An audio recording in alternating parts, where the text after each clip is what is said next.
Kinetong latest weather update, December 1, 2021. Ang northeast monsoon or amihan ang nakaapekto sa may northern ug central Luzon. Padayon natong gimonitor ang bagyo sa gawas ng atong Philippine Area of Responsibility or tropical storm na international name na Nyato. Kanina alas 3 sa buntag ang sentro na ana sa 1,330 kilometers sa may silangan ng Southern Luzon na ay maximum sustained winds na 85 kilometers per hour duol sa sentro ug ang gustiness moabot sa 105 kilometers per hour. Kini nag-irog sa direksyon sa kasadpan, amihan ng kasadpan sa gipaspason na 15 kilometers per hour.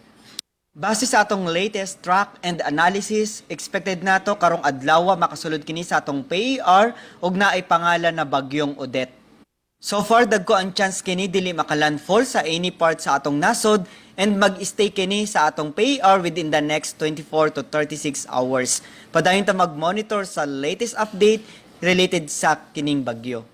Ang weather conditions sa tibuok Visayas, Palawan, kasamang Kalayaan Islands ug ang Occidental Mindoro makasinati ng panagsama panganoron ngadto na sa madag-umo na kalangitan ug naay mga patak-patak na mga pag-uwan ug kini mga localized na mga pagpanugdog og kilat.